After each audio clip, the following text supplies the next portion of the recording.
New parkour moves, a confirmed wanted system, and a return of forgotten stealth techniques. The new Assassin's Creed Mirage trailer teased many different gameplay features, new and old, to the franchise. In this video, I'm going to give you 8 important details that you may have missed from the new trailer, so let's get started. The first important detail you may have missed is the wanted system. Last year, the creative director revealed that Mirage will feature a brand new wanted system that will make the game more reactive to player actions. So far, we know there will be 3 different wanted stages. First is the warning stage, where the player can still evade enemies relatively easily. Next is the search stage, where NPCs will be more aggressive and actively seek out the player's location. The final stage is combat, where you need to try and escape and plan your next move. They have also made the wanted system affect crowd blending in Mirage. When you are wanted and try and blend in a crowd, sometimes the crowd will recognise you and make it harder for you to evade enemies. Now, in the trailer, we hear Fulad, the Hidden One's Eagle Master, say to Basim, "You could bribe the guards to look the other way." This is something similar to what we had in Assassin's Creed 2, where you could bribe heralds to help reduce your notoriety. Right at the start of Mirage, we can see this guy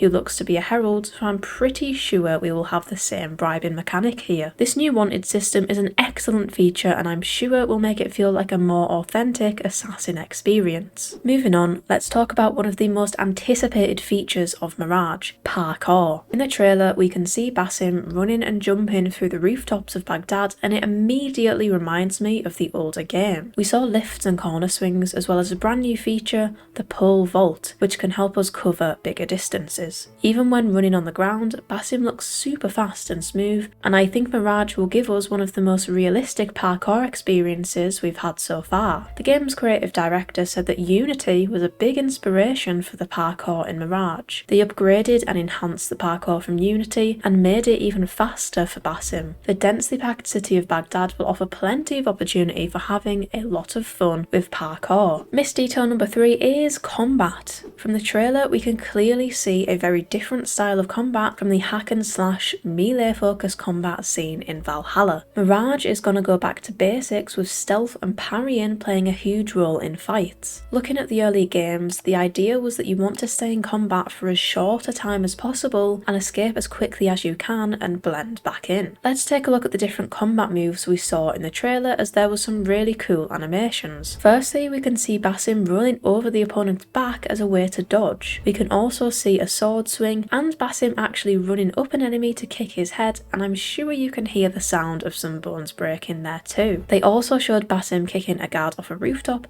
and doing a type of judo throw with this big guy throwing him to the ground. Following on from combat, let's take a look at the different weapons we saw in the trailer. Basim's main fighting weapon seems to be this really cool looking sword with a dagger as his secondary weapon. Of course, there are no shields in Mirage that we can use for blocking. For assassinations, of course, we can see Basim use the hidden blade. Now, we actually saw him chop off his finger in the cinematic trailer in order to use the hidden blade. I'm super excited to see that for long range combat, the throwing knives are back, along with some other stealth tools such as smoke and gas bombs to help us escape when being chased. Another detail you may have missed is the return of the traditional assassinations. Along with parkour and stealth, this is something I'm super excited to have back as a main focus in a new AC game. In the trailer, we saw a sneak peek at ledge kills and aerial assassinations. Something new to Mirage, however, is the ability to mark multiple targets at once. This new feature is called Assassin Focus. Basim will be able to slow down time to assassinate multiple targets in one go, and it seems like this is a skill that we can improve and upgrade throughout the game as we learn more about being an assassin. Missed detail number 6 is stealth. We know that Mirage is paying homage to the original AC games by being a lot more stealth focused than the latest installments have been. In the trailer, we can see many different classic stealth techniques making a return. First up, I noticed these hiding spots among the roofs of Baghdad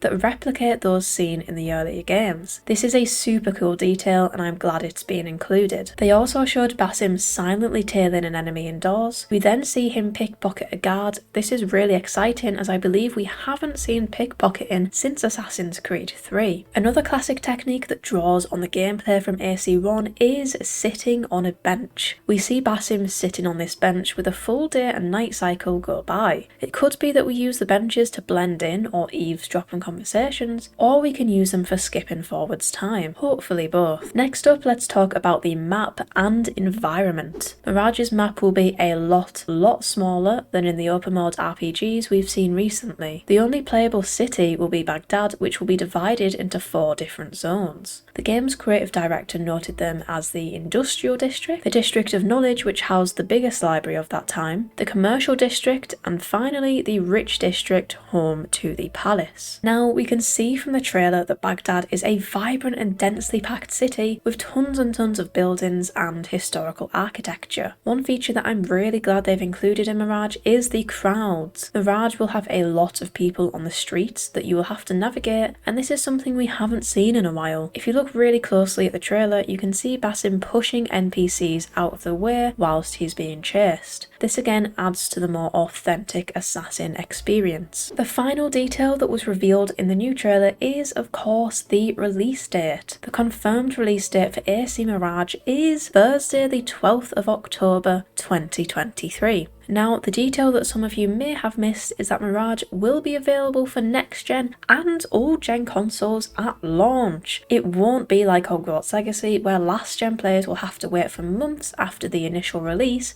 to play the game. This is really good news from Ubisoft. The game is currently available to pre-order for the standard, deluxe and collector's editions, retailing at $44.99 for the base game. Plus, if you do pre-order Mirage, you will receive the 40 Thieves bonus quest. However, it is slightly bad news for PC players, as although it will release at the same time as console, it will not be available on Steam at launch. For PC players like myself, that leaves Ubisoft Connect or the Epic Games Store. And that's 8 things you may have missed from the new Assassin's Creed Mirage trailer. I would really love to hear in the comments what you guys thought of the trailer. Please don't forget to hit the like button and subscribe to the channel if you haven't already for more Assassin's Creed news. Thank you so much for watching. See you next time.